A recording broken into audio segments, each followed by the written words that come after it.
Hello tout le monde, aujourd'hui on se retrouve pour une nouvelle vidéo back to school. Donc aujourd'hui je vais vous montrer mes fournitures scolaires. Donc je suis hyper contente de vous faire cette vidéo parce que les vidéos back to school c'est genre ma passion. À partir du 1er août je regarde ces vidéos, j'aime beaucoup trop.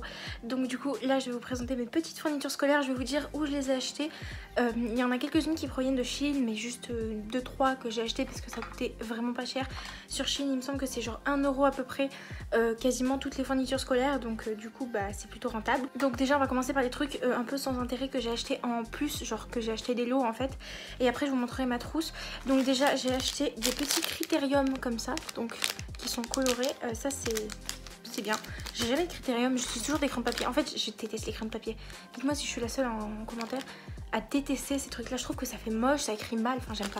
Enfin bref, des petits stylos de toutes les couleurs et alors des petits stylos noirs, et j'ai racheté des critériums parce que en fait c'est des on peut pas remettre de mine dedans. Du coup bah il m'en fallait plusieurs parce que en général les mines moi elles se cassent, un truc de malade. Ensuite j'ai acheté des petites cartouches d'encre pour un stylo encre, incroyable. Et j'ai acheté ça, je sais même pas si j'en aurais besoin, c'est un répertoire, c'est pour mettre les trucs, mais je me dis ça se trouve dans les langues, genre on sait jamais, je tombe sur un prof qui veut un répertoire. Ça m'est déjà arrivé une fois, j'ai dû courir en acheter un, donc au moins j'ai un répertoire. Ensuite j'ai acheté sur Shein ce petit truc vraiment trop beau. Donc en fait c'est un compas, je vais y arriver à l'ouvrir, attendez. Donc c'est un petit compas, donc en fait ici il y a vraiment des motifs, c'est très joli. Donc c'est un petit compas comme ça, un lot de mines en fait pour mettre ici pour pouvoir avoir toujours des mines dans notre compas. Donc moi je trouve ça vraiment trop mignon, j'aime beaucoup trop, avec les petites fleurs et tout, c'est grave chou, et ça m'a coûté genre 1 €, un truc comme ça, donc foncez si ça vous intéresse, je mettrai le lien en barre d'infos. Ensuite, on va passer à tout ce qui est cahiers, feuilles, etc. Donc déjà, nous avons des petites fiches Bristol. Cette fois, j'en ai acheté des blanches. Parce que moi, chaque année, j'en achetais des colorés, en fait, des pastels. Sauf que c'est un peu chiant quand tu surlignes en pastel. T'as déjà du pastel. Donc ça surligne mal, ça altère les couleurs. Moi, je préfère les feuilles blanches. Comme ça, je peux surligner de toutes les couleurs. Parce que vous verrez que j'ai une passion pour les surligneurs. Une passion incroyable. Donc j'ai acheté plein, au moins 5 blocs de feuilles comme ça, de feuilles simples du coup pour écrire. Donc c'est des petits carreaux normaux, grands carreaux plutôt. Donc voilà, c'est des blocs de feuilles. Moi j'écris toujours avec des blocs de feuilles parce que ça écrit bien, vous voyez. Je suis sûre que vous voyez ce que je veux dire. C'est comme quand tu t'appuies sur un truc, c'est pas pareil que sur la table. Ça écrit bien ces trucs, je vous conseille. Ensuite, au cas où, toujours au cas où, j'ai acheté des petits cahiers parce que, enfin des cahiers, c'était les moins chers, c'est pour ça qu'il y a des motifs, en vrai je m'en fous, mais c'était les moins chers. Et ils sont même pas la bonne taille, enfin c'est des 21 x 29, mais bon, c'est très bien. Donc j'ai pris des cahiers au cas où des profs m'embêtent à vouloir que je prenne un cahier alors que j'ai une super organisation avec moi. Les cahiers je déteste. Je déteste parce que je perds toujours mes feuilles. Vous allez me dire oui, il faut coller les feuilles. Sauf que moi le problème c'est que quand on me distribue une feuille, je sais jamais si je dois la coller. Si ça se trouve il faut écrire dessus, la rendre au prof. Donc je la garde. Puis ensuite je prends mon cahier et je fais ça et toutes les feuilles elles tombent. Ensuite du coup petit cahier avec des petits carreaux parce que je suis en terminale cette année. J'ai pas précisé au début de la vidéo mais je vais rentrer en terminale et en fait j'aurai des maths. J'adore, je déteste les maths. D'ailleurs j'ai pas maths normalement, enfin moi j'ai géopolitique et humanité, littérature et philosophie en spécialité. J'avais LSE l'année dernière mais j'ai arrêté. Donc voilà, donc c'est un cahier petit carreau parce que j'ai peur que j'ai des maths. Et les maths c'est bien sur les petits carreaux, c'est pour ça que j'ai pris les petits carreaux. Ensuite on va parler de ma super organisation, géniale, incroyable, merveilleuse. C'est une organisation qui m'a été transmise par une amie à moi. J'utilisais un trieur, sauf qu'un trieur... Je sais, vous savez, les trieurs on a tendance à les vider après notre chapitre. Ceux qui ont HLP comprennent. HLP on a 2 chapitres dans l'année. Ça veut dire que tu vas avoir 6 mois de cours dans ton trieur. C'est énorme et c'est super lourd. Et c'est comme ça dans quasiment toutes les matières. En français, les chapitres, il y en avait quoi, 4, 5 ? Je sais pas, enfin j'ai passé le bac de français cette année, j'ai pas compté, mais je crois qu'il y en avait 4 différents chapitres, différents thèmes on va dire. Ça dure pas mal de temps un chapitre. Moi mon premier chapitre c'était la poésie, ça m'a duré au moins 6 mois. Je peux vous dire que mon trieur il était comme ça, hein, vraiment. Donc du coup moi j'ai décidé d'organiser un nouveau truc. Donc en fait j'utilise des pochettes. Donc là j'ai écrit les matières etc. Oui je suis une personne très organisée. Donc j'utilise des pochettes. Alors je vais vous expliquer un peu le pourquoi du comment j'utilise des pochettes. Alors les cahiers c'est chiant. les trieurs, on a compris, ça devient énorme. Et les pochettes, ce qui est bien, c'est qu'on a une pochette par matière du coup. Là c'est HLP philo, après j'ai HLP autre truc, enfin bref. J'ai pris des pochettes pour chaque matière. Évidemment, si mes profs me demandent des cahiers, je prendrai les cahiers que j'ai à côté. Et la pochette, je retirerai l'étiquette et je m'en servirai pour autre chose. Donc du coup, j'ai une pochette par matière. Donc j'ai à peu près 11 pochettes, il me semble, parce que j'avais pas pris en compte le fait qu'il fallait SVT, une pochette physique, une pochette maths, une pochette HLP. J'ai plein de pochettes, j'en ai une dizaine. Et vous voulez savoir ce qu'il y a dessus? Oh, j'ai marqué français alors que j'ai philo. Bon bah je referai mon étiquette. En gros je prends des pochettes, sauf que la pochette elle devient énorme à la fin de l'année. Donc ce que je fais c'est qu'en fait je les vide. Vous allez vraiment me dire que j'ai un problème avec les pochettes. Je les vide. Oui, c'est bien ce que vous croyez. Dans d'autres pochettes. Eh oui. Donc j'ai des pochettes maison et j'ai des pochettes spéciales pour les voyages. C'est ce que je faisais. J'avais commencé à faire ça l'année dernière. Alors vous allez vous dire, t'as racheté une vingtaine de pochettes, oui, parce que mes pochettes de l'année dernière sont toutes déchirées, elles ont pris l'eau, elles étaient en carton, alors que c'est pas une bonne idée. Donc moi ce que je fais c'est que j'ai des pochettes en carton qui coûtent moins cher pour la maison. Par contre pour les cours, j'ai des pochettes en plastique, voilà. Et du coup voilà, donc les pochettes en plastique c'est beaucoup mieux parce que franchement les pochettes en carton ça prend l'eau à mort. Donc du coup évidemment j'ai que 3 couleurs différentes en fait, parce que j'ai pris des lots, genre il y avait un lot de 3 pochettes et du coup j'ai pris 3 lots et après j'ai pris une pochette toute seule pour avoir 10 matières. Après je me suis rendu compte qu'en fait il m'en fallait 11, du coup j'ai pris des petites pochettes que j'avais déjà chez moi, genre ça, qui est une pochette avec marqué 6ème dessus, alors que je rentre en terminale, voilà. Donc on peut pas me dire que je réutilise pas mes trucs. Donc voilà. Du coup, et ben ce que je fais, c'est que j'ai des pochettes pour chez moi, des pochettes pour le lycée. Au bout de un chapitre, je vide ma pochette dans ma pochette maison. Alors c'est exactement comme les classeurs en fait. Vider ses cours dans un classeur quand vous avez un trieur par exemple. Le truc, c'est que les classeurs ça prend de la place, alors que les pochettes ça prend pas de place, et c'est pareil. Donc moi je me suis toujours organisée en pochette depuis un petit moment déjà.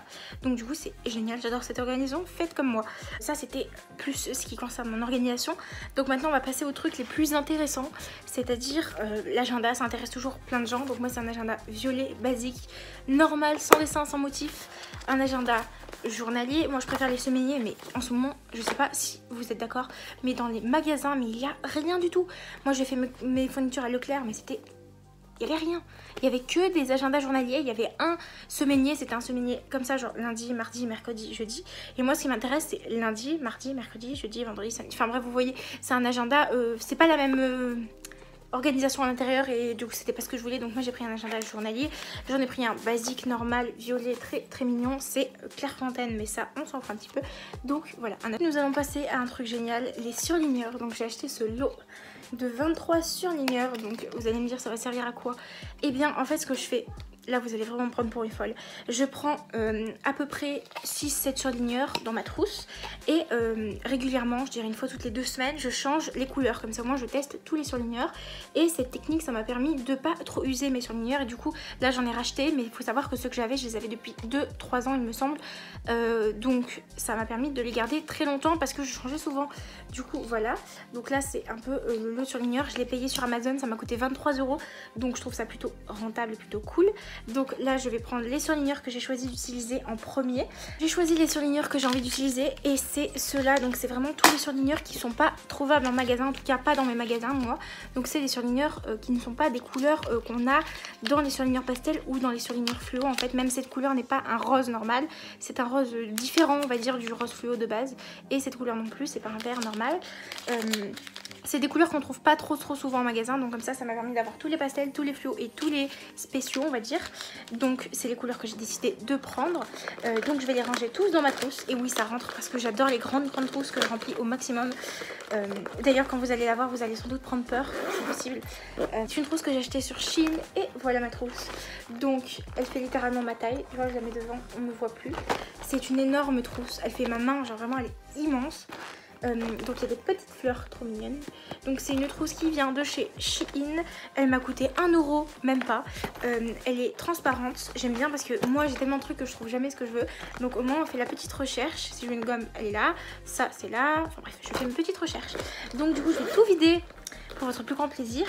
et je vais vous montrer tout ce que j'ai dedans. Et croyez-moi, tout ce qu'il y a sert à quelque chose. Je n'ai rien d'inutile et rien que je ne vais pas utiliser. S'il n'y a rien dedans, en fait, c'est transparent et il y a des petites fleurs. On voyait pas trop avec toutes les stylos qu'il y avait dedans, mais là, on voit très bien. Donc, on va commencer par les premières choses que j'ai dans ma trousse, c'est-à-dire des crayons de couleur. Alors, moi, je mets toujours des crayons de couleur dans ma trousse parce que ça m'évite d'avoir une deuxième trousse. En fait, dans mon sac, j'ai pas trop la place. Croyez-moi, avec la taille de ma trousse, j'ai pas la place pour une deuxième. Hein. Donc, du coup, bah, j'ai des petits crayons de couleur. Ça me permet de colorier en géographie par exemple, ou en histoire, là où on a besoin d'en avoir, et comme ça j'en ai toujours sur moi, et croyez-moi, les gens me l'empruntent, donc c'est que ça sert à quelque chose. Donc voilà, j'ai toujours des choses comme ça. Ensuite j'ai une petite clé USB, donc ça c'est la clé USB que j'ai depuis la seconde il me semble, donc ça sert pas à grand chose, mais je l'ai toujours sur moi au cas où j'en ai besoin. Ensuite un petit taille-crayon avec une petite tête d'hérisson, je trouve ça très mignon. Voilà, je sais qu'il y a des gens qui vont me dire mais ça fait enfant, j'aime beaucoup, moi je trouve ça très chou. Voilà. Ensuite j'ai deux petites gommes, donc j'en ai une blanche normale, c'est celle que j'avais l'année dernière, c'est pour ça qu'elle est toute sale, mais ne faites pas attention. Et j'ai également une gomme comme ça que j'ai acheté sur Shein. Donc la gomme et le petit hérisson taille crayon, c'est sur Shein que je les ai achetés. Donc la gomme c'était un lot de 2, mais là je l'ai donné à ma soeur et nous avons une petite pastèque, donc je trouve ça très chou. Toujours dans les trucs inutiles, une colle, donc c'est ma colle de l'année dernière, je sais même pas si elle est toujours remplie en plus. Ensuite un petit ciseau, donc là j'ai investi dans un nouveau ciseau. À chaque fois mes ciseaux je les garde des siècles et des siècles, genre mon dernier ciseau je l'avais gardé 4 ans et celui d'avant je l'avais gardé j'avais depuis le CP, donc ça fait très longtemps. Voilà, donc un petit ciseau pastel très mignon. Ensuite nous avons tout ce qui est stylo feutre, donc j'ai des petits stylos pilotes, c'est des feutres comme ça en fait. Voilà, donc là j'ai pris les couleurs que je préférais, c'est-à-dire toutes les couleurs. J'aide à faire mes cours parce que moi je fais des cours avec plein de couleurs. Enfin j'aime bien les couleurs et les surligneurs. De toute façon vous avez dû remarquer avec mes 23 surligneurs. Donc voilà, et pour l'instant la trousse elle est comme ça. Donc il y a encore plein de choses. Hein. Ensuite crayon de papier Critérium. Donc ça je l'utilise quasiment jamais les crayons de papier. J'ai pris un crayon de papier au cas où j'ai plus de mine, j'ai pas le temps d'en prendre un autre, donc bref voilà. Mais je déteste les crayons de papier, je déteste ça. Dans tout ce qui est blanco, nous avons un blanco comme ça et un blanco comme ça. J'en ai jamais utilisé, je sais pas encore à quoi ça me servir. Peut-être pour les petits trucs, je ne sais pas. En matière de stylo, j'ai uniquement 3 stylos normaux, donc un stylo bleu, un stylo noir et un stylo 4 couleurs. Parce que en fait les stylos 4 couleurs je sais pas, je dois boire l'encre, je ne sais pas, mais il faut savoir que ça me fait 2 semaines, même pas. Je sais, et pareil dans le stylo 4 couleurs, en fait, les couleurs que j'utilise, c'est-à-dire le noir, j'utilise quasiment jamais du bleu, à part quand j'ai plus de noir du coup, et ça me fait 2 semaines. Donc en fait, j'en ai à acheter plein et je les changerai à chaque fois. J'ai pas la place d'en mettre plusieurs dans ma trousse, hein, comme vous l'avez compris. Donc, qui est stylo encre, j'ai acheté des stylos comme ça, V-Ball Pilote, je sais pas trop c'est quoi, c'est pour avoir les couleurs assorties à mon stylo encre en fait, parce que sinon ça fait un peu bizarre quand on met du bic avec du encre je trouve. Donc voilà. Ensuite nous avons du coup un effaceur pour les stylos encre et une petite règle comme ça. Donc c'est une petite règle avec des fleurs, j'aime beaucoup, c'est très mignon. En sachant que j'ai une plus grande règle dans ma pochette que je vais vous montrer tout à l'heure. Donc voilà pour ma trousse, elle est gigantesque comme vous pouvez le voir, mais tout me sert dedans, je vais me servir de tout en fait. Théoriquement j'ai que des crayons de couleur, des feutres, des stylos, des surligneurs et c'est tout. Enfin et les petits trucs inutiles genre crayons, compas, ciseaux, gomme, etc. Voilà. Évidemment, je n'ai pas précisé, hein, mais j'ai des feuilles doubles que j'ai achetées, mais ça, je pense que vous avez compris. Et j'ai également tout ce qui est règles grandes, compas, ça et ça, je sais plus les noms, équerre et rapporteur. Voilà. Même si j'ai fait plus maths depuis très longtemps, j'ai toujours ça dans ma trousse. De toute façon, faut savoir que ce qui est calculatrice et tout, moi j'ai toujours tout dans mon sac. Alors que je l'utilise pas tout le temps, j'ai pas toujours physique, j'ai pas toujours maths. D'ailleurs, j'ai pas eu maths une seule fois l'année dernière. Et j'avais toujours ma calculatrice dans mon sac. N'hésitez pas à liker, commenter, partager et à vous abonner, ça me ferait extrêmement plaisir. Et puis moi je vous dis à bientôt dans une prochaine vidéo. Voilà. Et aussi abonnez-vous parce que moi je vais faire plein de vidéos back to school. Là j'ai fait tout ce qui est fourniture scolaire, mais je vais vous faire un haul my school bag. Organisation, mais là je pense que vous avez vite fait compris mon organisation. D'ailleurs je mettrai ça dans le titre. Bref. Donc voilà, salut.